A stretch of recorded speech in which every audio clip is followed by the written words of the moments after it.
قرآن میں جو شان درود و سلام ہے،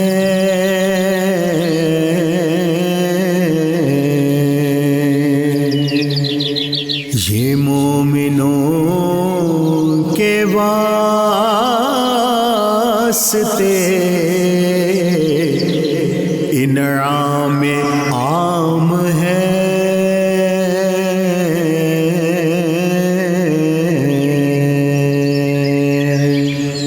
قرآن میں جو الحمدللہ وکفا وسلام علی عبادہ الذین اصطفیٰ، خصوصاً علی سید الرسل وخاتم الانبیاء، ارسلہ بالحق بشیرا ونذیرا وداعیا الی اللہ باذنہ وسراجا منیرا۔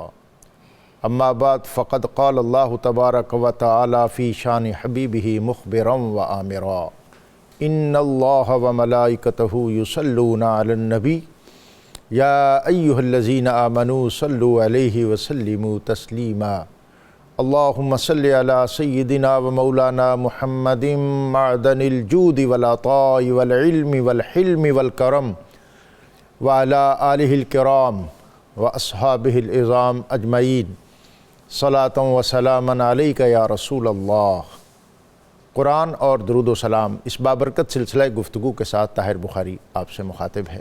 نبی اکرم رسول محتشم صلی اللہ علیہ وآلہ وسلم سے حضرت طفیل اپنے والد کی وساطت سے روایت کرتے ہیں کہ آپ صلی اللہ علیہ وآلہ وسلم نے فرمایا کہ ایک شخص نے عرض کی، یا رسول اللہ صلی اللہ علیہ وآلہ وسلم، میں اگر اپنا تمام وقت حضور صلی اللہ علیہ وسلم پر درود بھیجنے میں صرف کروں تو نبی اکرم رسول محتشم صلی اللہ علیہ وآلہ وسلم نے فرمایا کہ پھر تیرا یہ عمل دنیا و آخرت کے لیے تیری تمام مشکلات کو آسان کر دے گا۔ درود پاک کی کثرت مشکلات میں آسانی اور ترقی کے لیے زینے کا باعث ہے۔ عبداللہ بن عمر اپنے روایت کرتے ہیں کہ حضور صلی اللہ علیہ وآلہ وسلم نے فرمایا کہ جب مؤذن اذان دے تو تم بھی اس کے ساتھ ان کلمات کو دہرایا کرو اور پھر مجھ پر درود پڑھو، اس لیے کہ جو مجھ پر ایک مرتبہ درود پڑھتا ہے اللہ تعالیٰ اس پر 10 مرتبہ درود پڑھتا ہے۔ سبحان اللہ۔ آج کا ہمارا پروگرام درود سیدنا امام زین العابدین علیہ السلام آپ کے کلمات پر مشتمل ہے۔ حضرت داتا گنج بخش رحمۃ اللہ علیہ کشف المحجوب میں فرماتے ہیں کہ آپ یعنی امام سیدنا زین العابدین علیہ السلام وارث نبوت ہیں، آپ سید مظلوم ہیں، زین العباد اور شمع اعتاد ہیں۔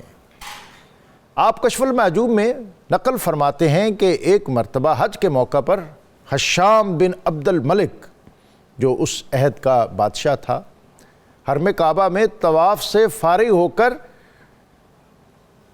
بیٹھا ہوا تھا کہ وہ چاہتا تھا کہ وہ کعبہ تک پہنچے اور اس کی زیارت کرے، لیکن ہجوم اس قدر زیادہ تھا کہ وہ استعلام اور حجر اسود تک پہنچنے کے لیے راستہ نہیں پا رہا تھا۔ اتنے میں ایک ہستی صحن کعبہ میں تشریف لائی۔ حضرت داتا گنج بخش رحمۃ اللہ علیہ کشف المحجوب میں فرماتے ہیں کہ ایک ایسی ہستی جن کے روئے انور سے چاند کی طرح روشنی پھیل رہی تھی اور جن کے لباس کی عطر بیزی سے راستے مہک رہے تھے، آپ صحن کعبہ میں داخل ہوئے تو لوگوں نے آپ کے قدموں کے نیچے اپنی عقیدتوں اور ارادتوں کی نظر پیش کی اور راستوں کو وا کیا۔ آپ بسہولت صحن کعبہ تک تشریف فرما ہوئے۔ حشام کے ساتھیوں نے پوچھا کہ یہ ایسی کون سی ہستی ہے جس کے لیے لوگوں نے اپنی عقیدتوں اور ارادتوں کو پیش کیا ہے اور راستے خود بخود سنور گئے ہیں؟ تو حشام جاننے کے باوجود اس نے تجاہل سے کام لیا اور آپ کی شخصیت کو پہچاننے سے انکار کیا۔ فرزدق شاعر وہاں موجود تھا، تو اس نے کہا کہ تم جانتے ہو یا نہیں جانتے، لیکن یہ وہ عظیم المرتبت اور جلیل القدر ہستی ہے جس کے قدموں کی آہٹ صحن کعبہ میں ٹھہرنے والا ہر مومن جانتا ہے۔ اور پھر فرزدق نے آپ کی شان میں 25 اشعار پر مشتمل ایک عظیم اور وقیع قصیدہ کہا۔ ہشام اس پر ناراض ہوا اور اس نے فرزدق کو قید کر دیا۔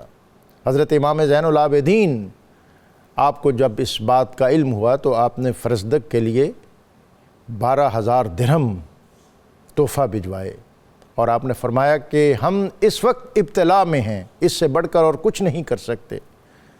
فرزدق نے آپ کا ہدیہ اور وہ نظر اور وہ رقم واپس کرتے ہوئے عرض کی کہ ہم وہ ہیں جب تک آپ پر درود نہ بھیجیں ہماری نماز مکمل نہیں ہوتی۔ بخدا میں نے یہ قصیدہ کسی دنیاوی انعام کے لیے نہیں بلکہ اپنی آخرت میں نجات کے لیے کہا ہے۔ حضرت امام نے وہ رقم واپس لوٹائی اور کہا کہ اس وقت اس سے بڑھ کر ہمارے پاس اور کچھ نہیں ہے، اور یاد رکھ کہ ہم جس کو جو چیز ایک مرتبہ دے دیتے ہیں پھر وہ واپس نہیں لیتے۔ قافلہ اہل بیت کی عظیم المرتبت اور جلیل القدر ہستی حضرت سیدنا امام زین العابدین علیہ السلام آپ سے منقول اور آپ سے منسوب درود پاک آج کا ہمارا موضوع ہے، اور اس پر گفتگو کے ہمارے ساتھ بہت وقیع پینل علامہ مفتی محمد فاروق القادری صاحب، السلام علیکم۔ وعلیکم السلام، خوش آمدید۔ پروفیسر حافظ نصیر القادری صاحب، اور اختتام پر اس درود پاک کو ہم سننے کی سعادت حاصل کریں گے قاری محمد جمیل قادری صاحب سے۔ مفتی صاحب، ابتدا میں چاہوں گا کہ اس ایک تو آپ کا اس شخصیت کا، وہ عظیم المرتبت ہستی جن کے ساتھ یہ درود پاک منسوب ہے، ان کا بھی تعارف ہو، اور پھر اس درود پاک کے حوالے سے جو خاص اوصاف نبی اکرم رسول محتشم صلی اللہ علیہ وسلم کے بیان ہوئے ہیں ان پر بھی آپ ابتداً کچھ گفتگو فرمائیں۔ بسم اللہ الرحمن الرحیم۔ درود سیدنا امام علی زین العابدین رضی اللہ تعالیٰ عنہ وہ مقدس درود ہے، سبحان اللہ، جو بڑی بلیغ عبارات پر مشتمل ہے، سبحان اللہ، بڑی معنی خیز جملے ہیں، عمدہ الفاظ ہیں، اور اس کے مضمون میں سید العالمین صلی اللہ علیہ وآلہ وسلم کی شخصیت، سیرت، کردار اور آپ کے اوصاف میں سے متعدد اوصاف کا ذکر ہے۔ امام سیدنا علی زین العابدین خود اس درود پاک کو پڑھا کرتے تھے، سبحان اللہ، سبحان اس وجہ سے اس درود کو درود امام زین العابدین کہا جاتا ہے۔ سبحان اللہ، اس درود میں سے جو پہلا، اس میں اس درود کے ضمن میں متعدد درود ہیں، سبحان متعدد سلام ہیں۔ پہلا جو درود ہے وہ اس طرح ہے: اللہم صلی علی محمد فی الآخرین وصلی علی محمد الی یوم الدین، اللہم صلی علی محمد شابا فتیہ۔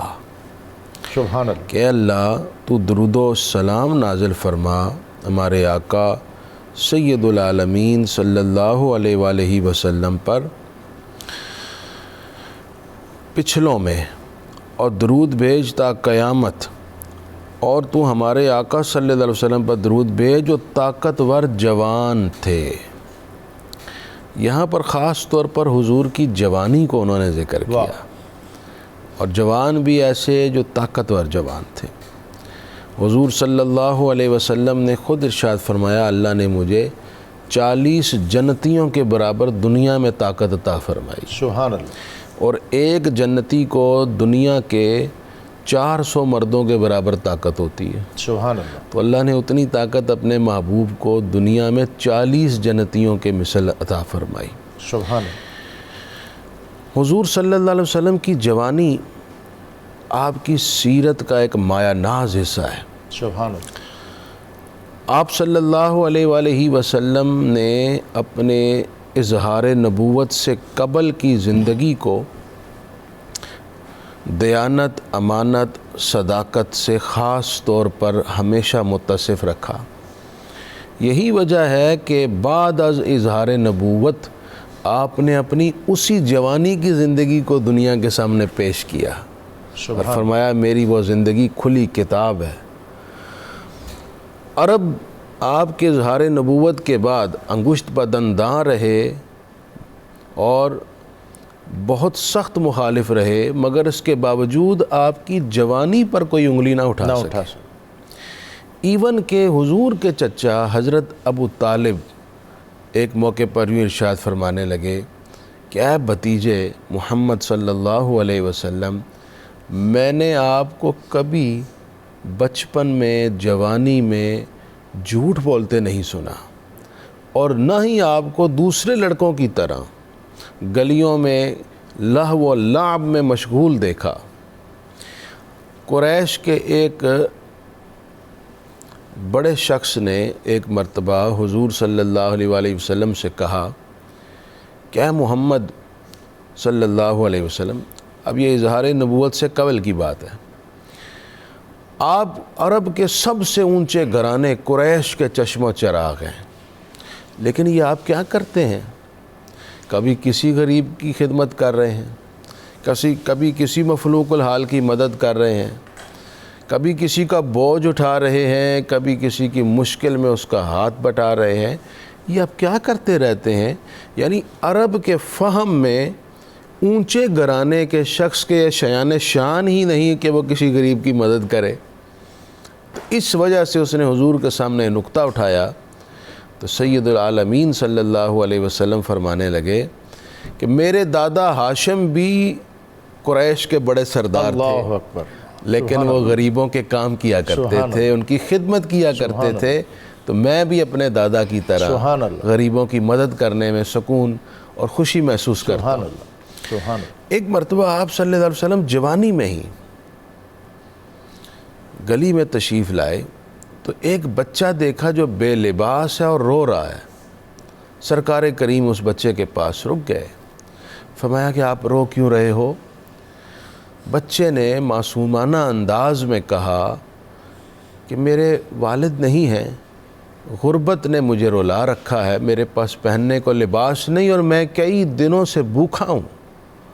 حضور کی چشمان مبارک سے آنسو نکل آئے، آپ نے اس بچے پر شفقت سے ہاتھ رکھا اور گھر لے آئے، اپنے گھر سے کھانا کھلایا، لباس پہنایا، اور دیر تک اس بچے کو اپنے پاس رکھا اور پھر اپنے گھر چھوڑ کر آئے۔ حضور کی شخصیت پر جوانی میں خاص طور پر دیانت اور امانت اس قدر غالب تھی کہ حضرت سیدہ خدیجہ الکبریٰ سلام اللہ علیہا نے جب حضور کے یہ اوصاف سنے، تجارت کے لیے درخواست کی، حضور سفر پر چلے گئے، اپنے غلام میسرہ کو ساتھ لگا دیا کہ دیکھنا ان کی شخصیت اور کردار کیسا ہے۔ تو میسرہ نے آ کر جو کمنٹس دیے سیدہ خدیجہ کے وہ یہ تھے کہ میں نے ان کے سفر میں نیکی، دیانت، صداقت، امانت، سچائی دیکھی، اس کے سوا کچھ نہیں دیکھا، اور انہی اوصاف کی وجہ سے سیدہ خدیجہ نے حضور کو نکاح کا پیغام بھیجا۔ ایک جملہ اور کہہ دوں جو شیخ سعدی نے کہا تھا کہ در جوانی توبہ کردن شیوہ پیغمبری، کہ جوانی میں پرہیزگاروں کی زندگی گزارنا یہ پیغمبروں کا طریق ہوتا ہے، اور حضور علیہ السلام کی زندگی اس سے کہیں آگے درجے کی۔ اور آپ نے اپنی نبوت کی دلیل کے طور پر پیش کیا فقد لبثت فیکم عمرا من قبلہ۔ جی پروفیسر صاحب، آگے آپ کا جو وسیلے کا حصول اور پھر مقام محمود جناب۔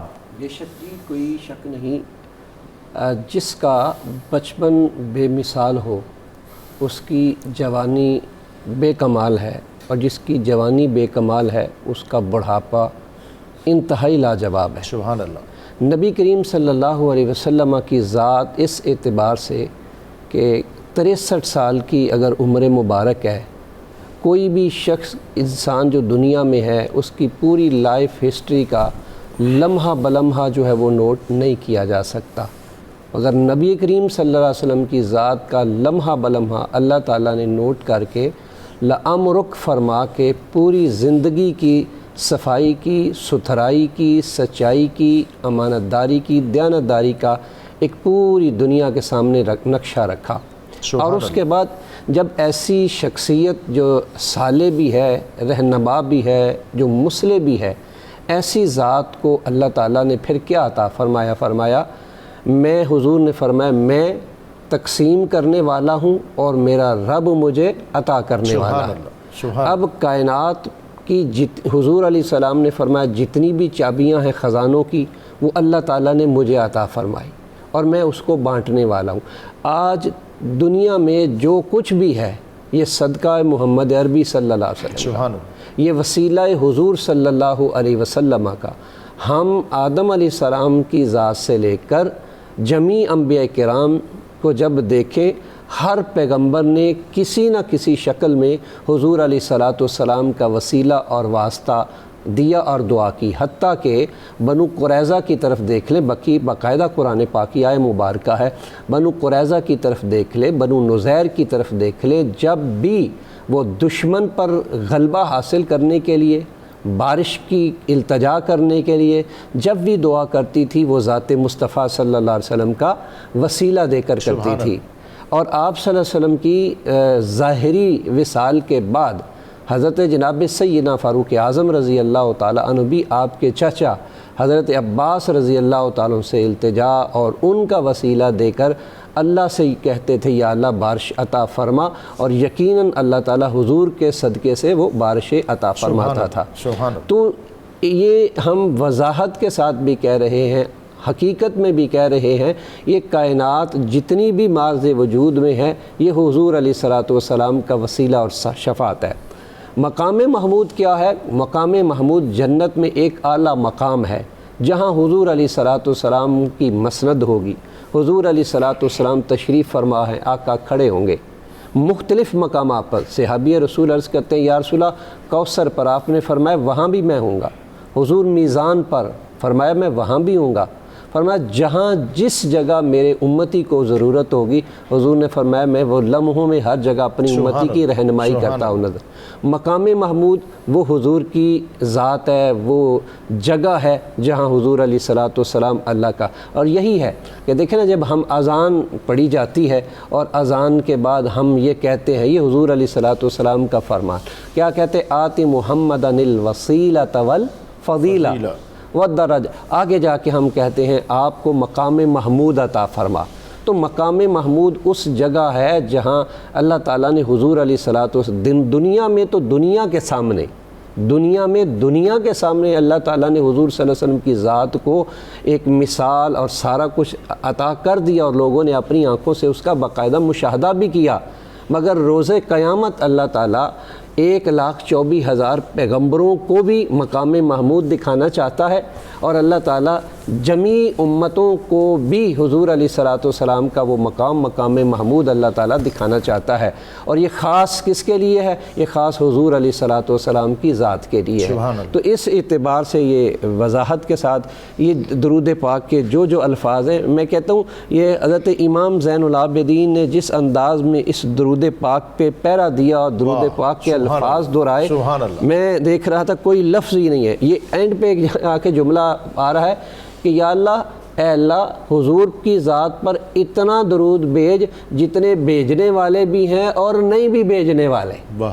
اب دیکھیں اگر اسی بات کی کیفیت کو دیکھا جائے، 70,000 فرشتے صبح، 70,000 فرشتے شام کو، کوئی گن نہیں سکتا کب سے یہ سلسلہ شروع ہے، کب تک رہے گا، آج کوئی کیلکولیشن اس کی نہیں کی جا سکتی۔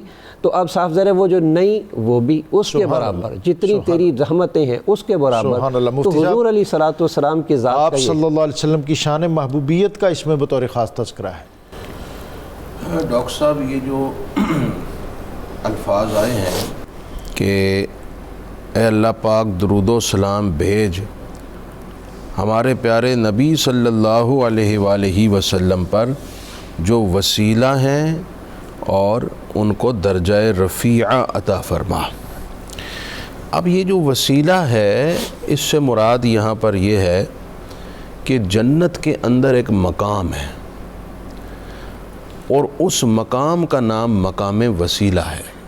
حدیث پاک ہے کہ حضور علیہ السلام نے فرمایا کہ جب تم سمعت المؤذن فقولوا مثل یقول، تو جیسے مؤذن اذان میں الفاظ کہتا ہے تم اذان سن کر وہی کلمات دہراؤ، اور اس میں تم اذان کے بعد پھر تم دعا پڑھو، اس میں وسیلہ اور مقام محمود کا سوال کرو۔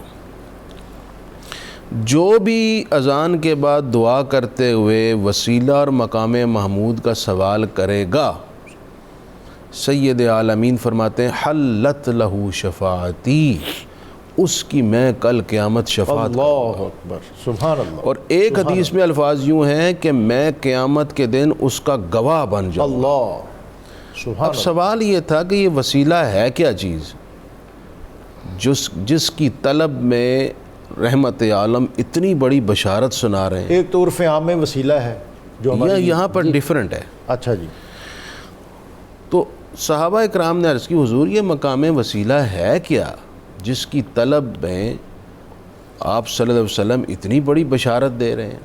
تو خود حضور نے ارشاد فرمایا جنت کے اندر ایک بلند ترین مقام ہے جو اللہ رب العزت نے صرف نبی کے لیے رکھا ہے، اور نبیوں میں سے بھی سب کو نہیں ملنا۔ 1,24,000 انبیاء میں سے صرف ایک نبی کو یہ مقام ملنا ہے۔ سبحان اللہ سبحان اللہ۔ اور پھر حضور نے فرمایا مجھے یقین ہے وہ نبی میں ہی ہوں۔ اللہ اکبر، اللہ یہ خاص الخاص مقام ہے۔ سبحان اللہ۔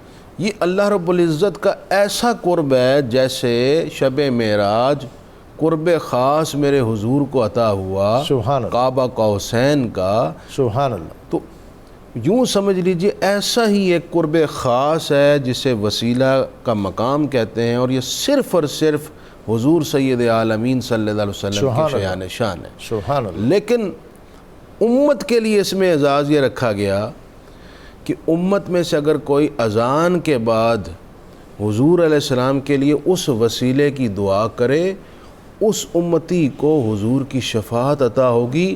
یہ سرکار نے اپنی رحمت پہ لازم کر لیا خود ہی۔ سبحان اللہ سبحان اللہ۔ اچھا اب سوال یہ ہے ڈاکٹر صاحب کہ اللہ رب العزت نے تو اپنے محبوب کو وہ مقام وسیلہ دے دیا، اور سرکار فرما رہے ہیں مجھے یقین ہے وہ مقام میرا ہی ہے، تو پھر اس کے لیے امتی کو اذان کے بعد دعا کرنے کی کیا ضرورت ہے؟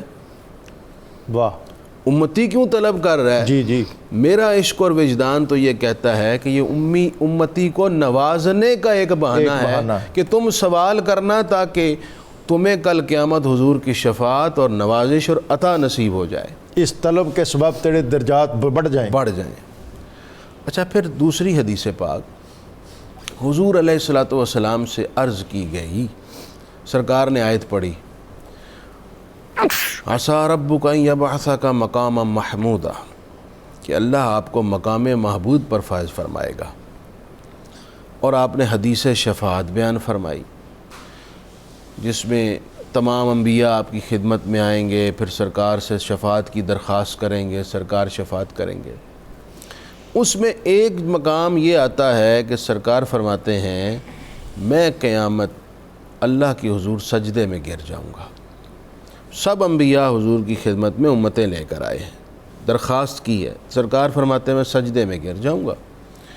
اللہ رب کائنات مجھے فرمائے گا ارفع راسک، اپنا سر اٹھائیے، قل تطاع، آپ کہیے، واہ، آپ کی بات مانی جائے گی، سبحان اللہ، وشفع تشفع، آپ جس کی چاہیں سفارش کیجئے، شفاعت کیجئے، آپ کی شفاعت بھی قبول کی جائے گی۔ سبحان اللہ سبحان اللہ۔ اب سرکار دو جہاں صلی اللہ علیہ وآلہ وسلم سر اٹھائیں گے، شفاعت کریں گے، اور آپ کی شفاعت سے کروڑوں اربوں بخشے جائیں گے۔ سبحان اللہ۔ اس وقت سرکار کی یہ شان دیکھ کر اولین و آخرین ہش ہش کر اٹھیں گے اور سبھی سرکار کی تعریف کرنے لگیں گے، سبحان اللہ سبحان ایون کہ خود رب کائنات اپنے محبوب کی تعریف فرمائے۔ اللہ اکبر۔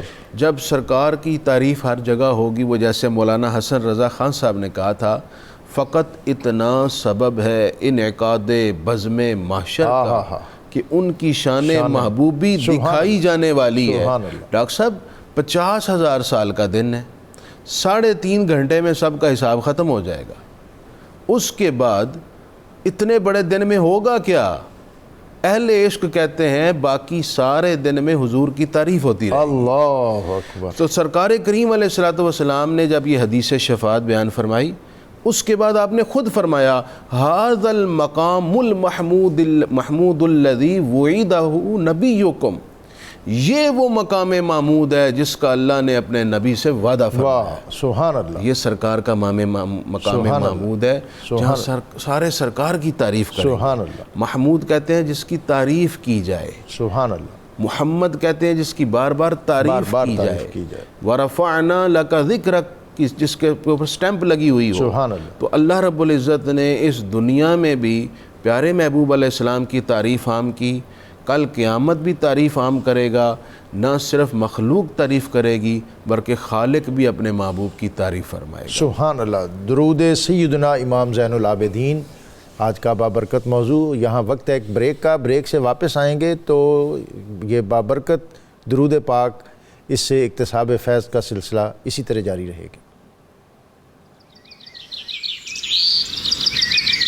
قرآن میں جو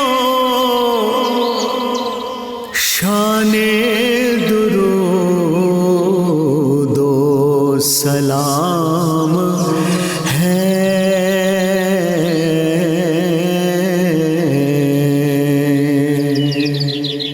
یہ مومنوں کے واسطے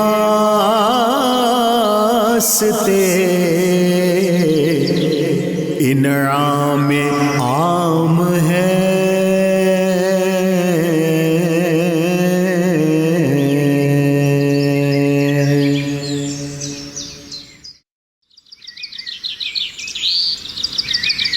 قرآن میں جو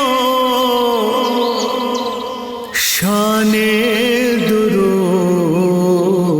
و سلام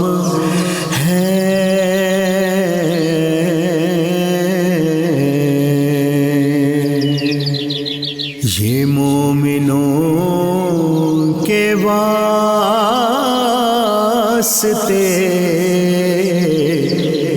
انعام عام ہے۔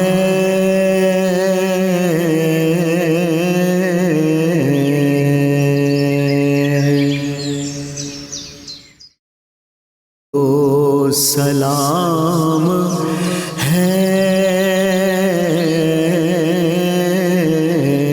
قرآن اور درود و سلام، اس بابرکت سلسلہ گفتگو میں آپ کو ایک مرتبہ پھر خوش آمدید۔ آج ہم اکتساب فیض کر رہے ہیں درود سیدنا امام زین العابدین علیہ السلام سے۔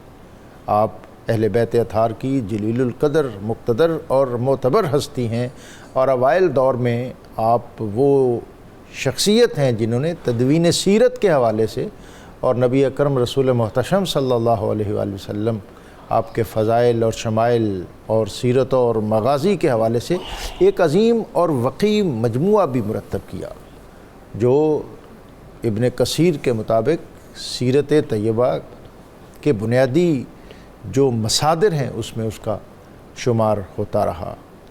اور آپ کے سیرت نگار لکھتے ہیں کہ سیدنا امام زین العابدین ہر روز صبح کے وقت قرآن پاک کی تلاوت کے بعد اس مجموعہ سیرت کی بھی تلاوت فرمایا کرتے تھے۔ گویا یہ ہماری روایت ہے کہ نبی اکرم رسول محتشم صلی اللہ علیہ وآلہ وسلم آپ کی سیرت اور آپ کے اسوہ کے ساتھ اپنی کمٹمنٹ کو مضبوط کیا جائے، اور جس طرح ہم قرآن پاک سے اکتساب فیض کرتے ہیں اسی طرح آپ کی سیرت کے مطالعہ سے بھی اکتساب فیض کریں۔ بدقسمتی یہ ہوئی کہ ہم نے اس تعلق کو اس قدر مضبوط اور مستحکم نہ رکھا، جس کے سبب وہ جو ایک نرمی اور ایک گداز اور ایک کیفیت ہمارے افکار، افعال اور اعمال میں ہونی چاہیے تھی، ہم اس سے محروم ہوئے۔ آج ضرورت اس امر کی ہے کہ ہم ان ذوات مقدسہ، ان کے طرز زیست اور اسلوب حیات کو پڑھیں، دیکھیں، سمجھیں اور پھر اپنانے کی کوشش کریں، اور پھر یہ دیکھیں کہ انہوں نے کس پیرائے میں کس طرح تاجدار ختمی مرتبت صلی اللہ علیہ وآلہ وسلم کے ساتھ اپنی عقیدت، ارادت اور محبت کا اظہار کیا۔ درود سیدنا امام زین العابدین اس سلسلے کی بہت ممتاز اور معتبر کڑی ہے۔ پروفیسر صاحب، آج کے جو مضامین ہیں اس پر آپ گفتگو فرما رہے ہیں، شان محبوبیت اور پھر اس کے آگے نبی امی۔ جناب میں عرض کرنا چاہوں گا، یہ جو شان لفظ محبوب ہے نا، یہ بہت پاورفل لفظ ہے، بہت مضبوط لفظ ہے۔ سبحان اللہ۔ حالانکہ جو محب اور محبوب کا جو ریلیشن ہوتا ہے نا، وہ بڑا عجب ہوتا ہے، بہت ہی عجب ہوتا ہے اور بہت ایک معنی خیز ہوتا ہے، اور اس کے اندر حد درجے کا پیار، حد درجے کی محبت، حد درجے کی چاہت جو ہے وہ موجود ہوتی ہے۔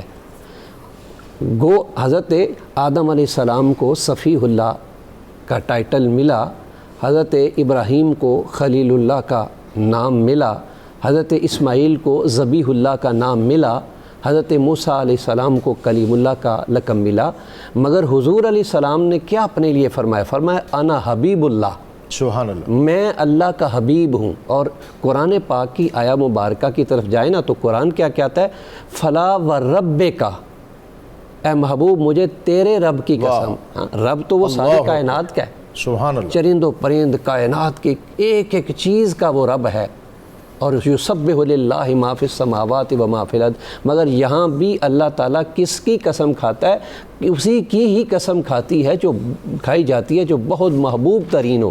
اس لیے اللہ تعالیٰ یہاں حضور علیہ الصلاۃ والسلام کے ساتھ اس محبت کا تعلق اس انداز میں بیان فرما رہے ہیں۔ اور اگلا لفظ جو ہے وہ بھی بڑا کمال ہے، شان صفیت۔ دو طرح کی صفات ہوتی ہیں، کچھ وہ ذاتی صفات ہوتی ہیں، کچھ عطائی صفات ہوتی ہیں۔ اللہ تعالیٰ نے جتنے انبیاء کرام اس کائنات میں مبعوث فرمائے، 1,24,000 پیغمبر، اللہ تعالیٰ نے ہر کسی کو اپنی صفات کا مظہر بنا کے بھیجا۔ اللہ کی صفات کیا ہے؟ مارنا۔ اللہ کی صفات کیا ہے؟ پیدا کرنا۔ اللہ کی صفات کیا ہے؟ دیکھنا۔ اللہ کی صفات کیا ہے؟ پکڑنا۔ یہ ساری صفات کا مظہر اللہ تعالیٰ نے باقی انبیاء کرام کو بنا کے بھیجا، مگر جب حضور علیہ الصلاۃ والسلام کی تشریف آوری ہوئی تو اللہ تعالیٰ نے وہ حضور علیہ الصلاۃ والسلام کو صفت عطا فرمائی جو اللہ تعالیٰ نے کسی بھی پیغمبر کو صفت عطا نہیں کی، اور وہ صفت کی تھی کیا تھی؟ وہ تھی ذات کا مظہر اللہ تعالیٰ نے حضور علیہ الصلاۃ والسلام کو بنا کے بھیجا۔ یہی وجہ تھی کہ اللہ تعالیٰ کی بارگاہ میں جب موسیٰ علیہ السلام نے کہا تھا رب آرینی، اے اللہ میں تجھے دیکھنا چاہتا ہوں، تو جواب آیا لن ترانی، تو مجھے نہیں دیکھ سکتا۔ کیوں؟ کہ وہاں موسیٰ علیہ السلام نے اللہ کی ذات کو دیکھنے کا، اللہ کی ذات کو دیکھنے کا ذکر کیا تھا، تو اللہ تعالیٰ نے فرمایا بھائی نہیں، ہم نے تمہیں صفات دی ہیں اور صفات کو دیکھو۔ ذات صرف حضور علیہ السلام نے اور اللہ کو ذات کو دیکھا، نہ تیری آنکھ دیکھے نہ چشم انبیاء دیکھے، مجھے دیکھے تو نگاہ مصطفیٰ دیکھے۔ آگے حضور علیہ الصلاۃ والسلام کو امی کا اور امی کیا ہے؟ اصل کو کہتے ہیں، یا اس شخصیت کو کہا جاتا ہے جو دنیا میں کسی سے بھی نہ پڑھا ہو۔ حضور علیہ الصلاۃ والسلام میں کائنات میں کسی سے بھی نہیں پڑھے، صرف اور صرف اس کی وجہ کیا ہے؟ آج ایک بندہ اپنی ذات پہ بڑا فخر کرتا ہے، جس کے 10-15 استاد ہوں نا، وہ کہتا ہے جی میں فلاں ڈاکٹر صاحب کے پاس سے بھی پڑھا ہوں، میں فلاں پروفیسر صاحب کے پاس، حوالہ دیا جاتا ہے۔ وہ زیادہ جتنے نام ہوں گے اتنا وہ اعزاز، اور زمانہ جہلیت میں بھی یہ چیز دیکھی جاتی تھی، مگر حضور علیہ الصلاۃ والسلام کائنات میں کسی سے نہیں پڑھے۔ قرآن پاک جب جبریل نے آ کے کہا نا اقرا پڑھیے، تو آپ صلی اللہ علیہ وسلم نے واضح طور پر ارشاد فرمایا ما انا بیکاری۔ اب یہ تو جبریل کو بھی جواب دے دیا، لیکن در حقیقت حضور علیہ الصلاۃ والسلام کو اللہ کی ذات نے پڑھایا اور وضاحت کے ساتھ کہہ دیا الرحمن علم القرآن۔ اب اس میں ایک بڑا نقطہ ہے، صرف 2 منٹ کے لیے میں عرض کرنا یہ چاہتا ہوں، اگر دنیا کا کوئی استاد پڑھانے والا ہو، دنیا کا شاگرد پڑھنے والا ہو، تو دنیا کے استاد کے پڑھانے میں کوئی نہ کوئی شک قاعدہ کلیہ رہ سکتا ہے۔ دنیا کا شاگرد پڑھنے والا ہو، اس کے پڑھنے میں کوئی نہ کوئی قاعدہ کلیہ رہ سکتا ہے جو اسے نہیں پتہ. بعض اوقات میتھ ہے، اس کے کئی فارمولے ہیں، فزکس کو کئی انداز سے پڑھایا جاتا ہے، یہ مختلف، تو کئی چیزیں رہ سکتی ہیں. تو شاگرد ہی کہہ سکتا ہے جی فلاں ٹیچر سے میں نے یہ پڑھا، فلاں استاد نے اس کو یوں پڑھایا. تو نتیجہ یہ نکلا دنیا کا استاد، دنیا کا پڑھنے والا، دنیا کے پڑھانے والے میں کمی رہ سکتی ہے. وہ ذات رحمان ہے جس نے پڑھایا ہے، وہ ذات رحیم ہے جس نے پڑھا ہے. کسی کو نہیں پتہ کہ اللہ نے حضور کو کیا پڑھا کے مفتی صاحب اسی موضوع کو اس میں کچھ اضافہ کرنا چاہیں، اور آگے قرشی اور ہاشمی یہ نسبتیں آ رہی ہیں، اور نبی اکرم صلی اللہ علیہ وسلم ان نسبتوں کو بہت پسند فرماتے تھے، اور امام زین العابدین نے بطور خاص ان کا تذکرہ کیا ہے. جناب جی، آقا کریم صلی اللہ علیہ وسلم عظیم ترین عرب خاندان قریش کا ایک فرد ہیں، اسی وجہ سے آپ کو قرشی یا قریشی کہا جاتا ہے. آپ صلی اللہ علیہ وسلم نے خود فرمایا کہ اللہ تعالیٰ نے عرب میں سے قریش کو چنا، قریش میں سے ہاشم کو چنا، اور ہاشم میں سے مجھے چنا. سبحان اللہ. تو اس لحاظ سے قریش کی بڑی شان ہے، اور قریش عرب کا یہ بھی اعزاز ہے کہ انہیں کعبہ کا متولی ہونے کا شرف حاصل ہوا. اور پھر ان میں سے ہاشمیوں کو بطور خاص حضرت ہاشم، اپنی مثال آپ ایک شخصیت تھے عرب کے، وہ بہترین منتظم اور مدبر شخص تھے جو اہل عرب کو قحط کے دوروں میں بھی اپنی دسترخوان سے کھلاتے، سبحان اللہ، ان کی مشکلات میں ہاتھ تھامتے، سبحان اللہ، اور کعبے کا انتظام و انصرام فرماتے. اور ہاشمی آپ کے دادا جی ہیں حضرت ہاشم، اس وجہ سے آپ کے پردادا حضرت ہاشم، دادا تو حضرت عبد المطلب ہیں، تو ان کے والد حضرت ہاشم ہیں. نبی پاک صلی اللہ تعالیٰ علیہ وسلم کو اللہ تعالیٰ نے یہ شان بھی عطا فرمائی کہ آپ فورسز کے کمانڈر اور مجاہد اعظم رہے. سبحان اللہ. آپ صلی اللہ علیہ وسلم نے جب ہجرت فرمائی تو اللہ تعالیٰ نے آپ کو ظالموں سے لڑنے کی اجازت دی. تو خود سید عالمین صلی اللہ علیہ وسلم نے اپنے ہاتھ میں تلوار پکڑی اور مسلمانوں کی قیادت کرتے ہوئے ظلم کے خلاف کھڑے ہوئے، اور کچھ ہی عرصے میں آپ نے ظلم و ستم کا خاتمہ کر دیا. آپ اندازہ لگائیے کہ مدنی 10 سالہ دور میں اللہ کے رسول علیہ السلام نے بنفس نفیس 27 غزوات میں شرکت فرمائی، اور مشکل ترین مقام پر پہنچتے، مشکل ترین مقام پر خود کھڑے ہوتے. اور اس کے علاوہ 35 جنگوں میں آپ نے لشکر روانہ کیے اور مختلف ماہر اصحاب کو ان کا کمانڈر بنایا، سپہ سالار بنایا. میں ایک جنگ بدر کو بطور مثال پیش کروں کہ حضور کس طرح کے سپہ سالار اور مجاہد اعظم تھے. آپ صلی اللہ علیہ وسلم کے سامنے 1000 افراد پر مشتمل دشمن ہے، اور ادھر 313 اصحاب ہیں. آپ نے، کیونکہ آپ کو بہت اس پر مہارت تھی کہ لشکر کی ترتیب کیسے دینی ہے، اور اس کو کس مقام پر کھڑا کرنا ہے، اور پھر جنگ شروع کیسے کرنی ہے، جنگ کا اختتام کیسے کرنا ہے. تو آپ صلی اللہ علیہ وسلم نے لشکر کو ترتیب دیا، اور حکم یہ فرمایا کہ جب تک لشکر دشمن قریب نہ آ جائے آپ نے تیر نہیں چلانے، کیونکہ مسلمانوں کے پاس تیر کم تھے. دور ہے دشمن، تیر چلائیں گے تیر ضائع ہو جائیں گے، جو ہیں وہ بھی ضائع ہو جائیں گے. اس لیے فرمایا کہ جب تک دشمن قریب نہ آ جائے تیر نہیں چلانے. پھر جب اور قریب نہ آ جائے، اس طرح کہ تم تک چھا نہ جائے، تم نے تلوار نہیں چلانی. واہ، یہ آپ نے ان کو حکمت عملی بتائی. پھر جنگ جب ختم ہو گئی تو حضور صلی اللہ علیہ وسلم 3 دن تک وہیں مقام جنگ پر موجود رہے، کیونکہ جب دشمن بھاگ گیا اور آپ صلی اللہ علیہ وسلم وہاں سے فوراً چلے جاتے تو ممکن تھا کہ دشمن پھر جمع ہو کر پیچھے سے اٹیک کر دیتا. تو سرکار کریم علیہ السلام دفاعی حکمت عملی کے طور پر 3 دن اسی مقام پر موجود رہے، پھر وہاں سے واپس تشریف اور جنگ کے نتائج کو مضبوط اور مستحکم کیا.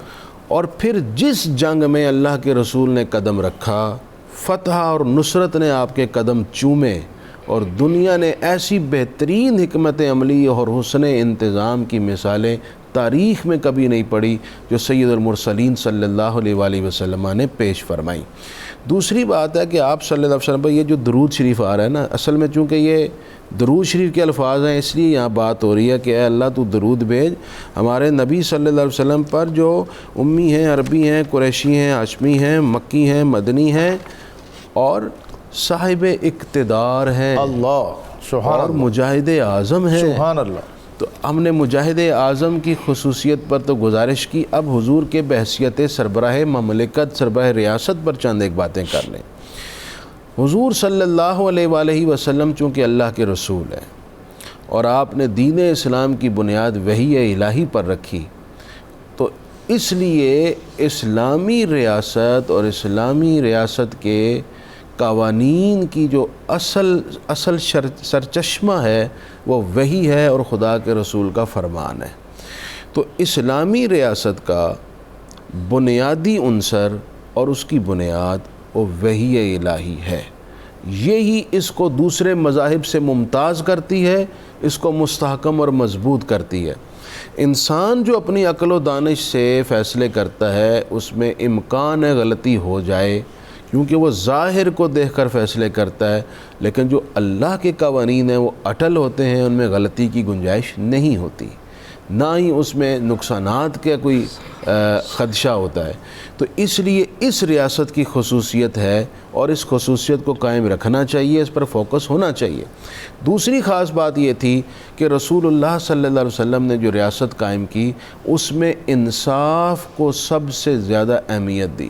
سبحان اللہ۔ آپ صلی اللہ علیہ وآلہ وسلم کا وہ تاریخ ساز فرمان کہ اگر قریش کی کوئی خاتون بھی یہ غلطی کر لیتی میں ان کے بھی ہاتھ کاٹ دیتا، جب کسی خاتون کے لیے سفارش کی گئی تو حضور صلی اللہ علیہ وسلم نے وہ سفارش قبول نہیں فرمائی۔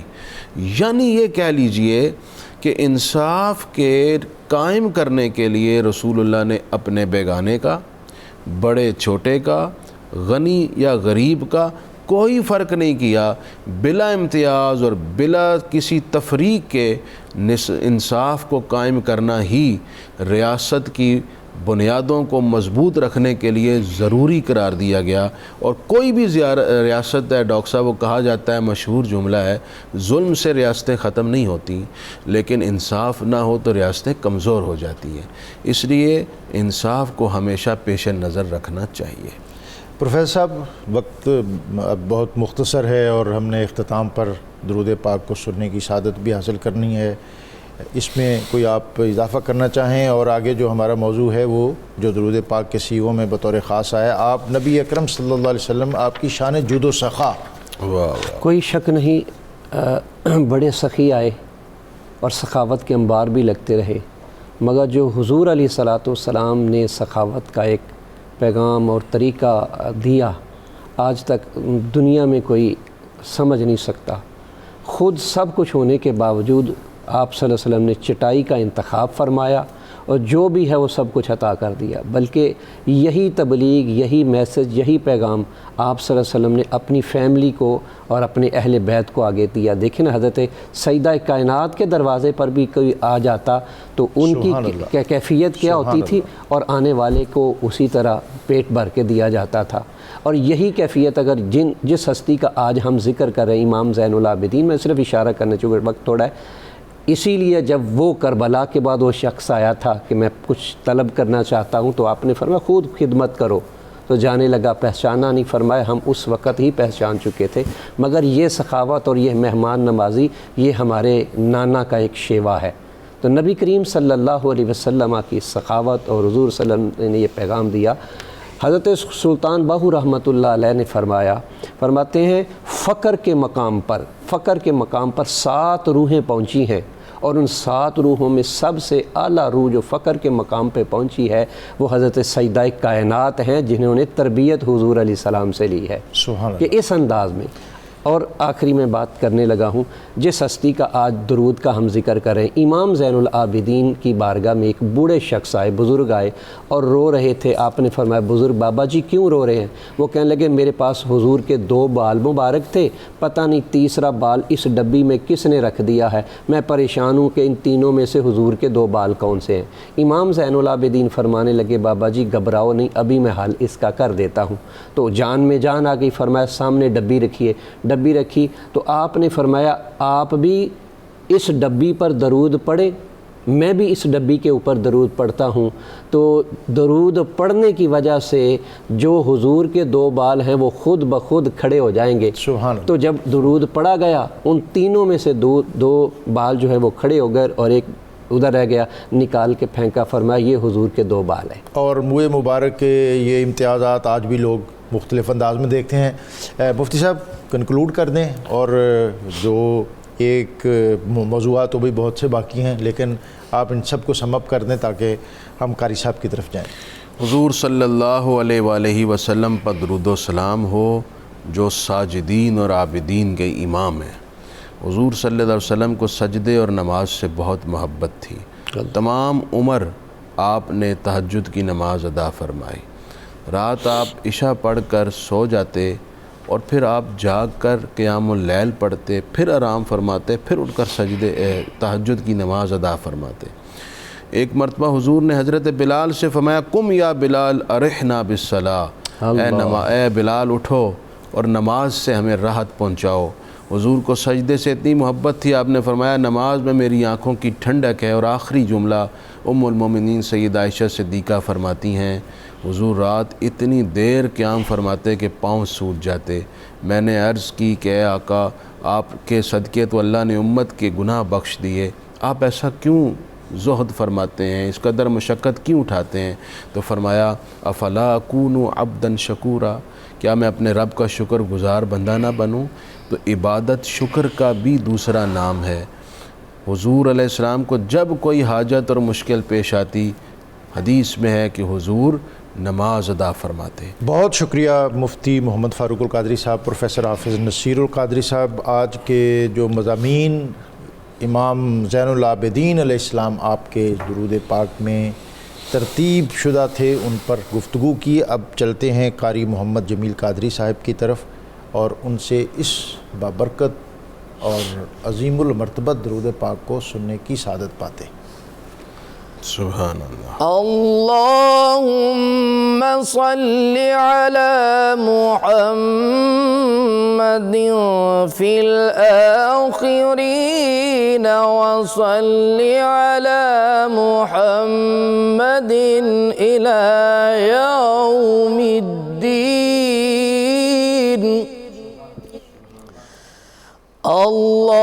اللہم صلی علی محمد شابا وفتیا وصلی علی محمد كهلا مرضيا وصل على محمد رسولا نبيا اللهم صل على محمد حتى ترضى وصل على محمد بعد الردى وصل على محمد أبدا أبدا اللهم صل على محمد كما أمرت بالصلاة عليه وصل على محمد كما تحب أن يصلى عليه وصل على محمد كما أردت أن يصلي عليه اللهم صل على محمد عدد خلقك وصل على محمد وصل على محمد رضا نفسك وصل على محمد زينة عرشك وصل على محمد مداد كلماتك التي لا تنفد. اللهم واعط محمد الوسيلة والفضل والفضيلة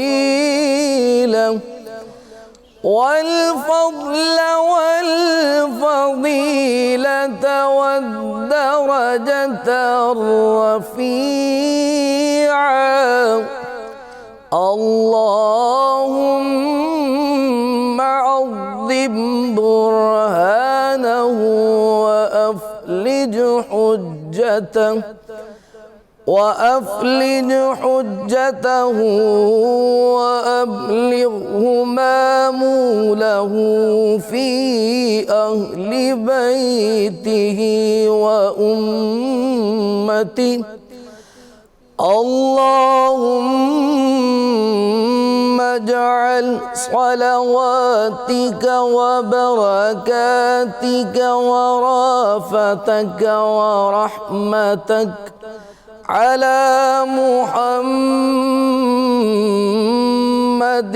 حبيبك وصفيك وعلى أهل بيت الطيبين الطاهرين. اللهم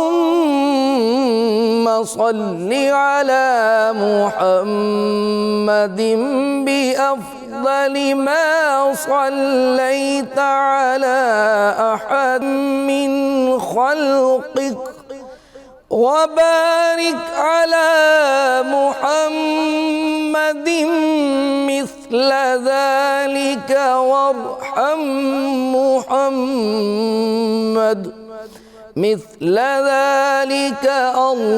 اللهم صل على محمد في الليل إذا يغشى وصل على محمد في النهار إذا تجلى وصل على محمد في الآخرة والأولى. اللهم صل على محمد الصلاة التامة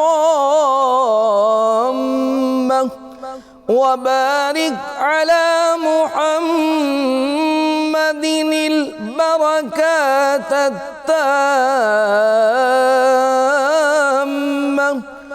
وسلم على محمد السلام التام. اللهم صل على محمد إمام الخير وقائد الخير ورسول الرحمة. اللهم صل على محمد أبد الآبدين ودهر الداهرين. اللهم صل على محمد النبي الأمي. اللهم صل على محمد النبي الأمي العربي القرشي الهاشمي الأبطحي الطهامي المكي صاحب التاج والإروات والجهاد والمغنم صاحب الخير والمير صاحب السرايا والعطايا والآيات المعجزات والعلامات الباهرات والمقام المحمود والحوض المورود والشفاعة والسجود للرب المعبود.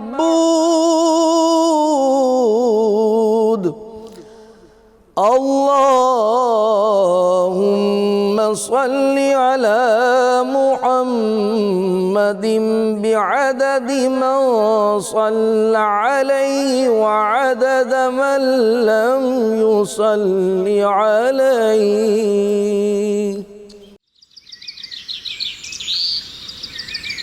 قرآن میں جو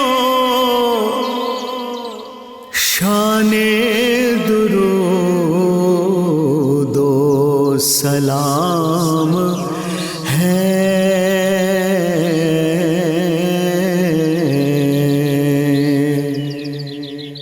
یہ مومنوں کے واسطے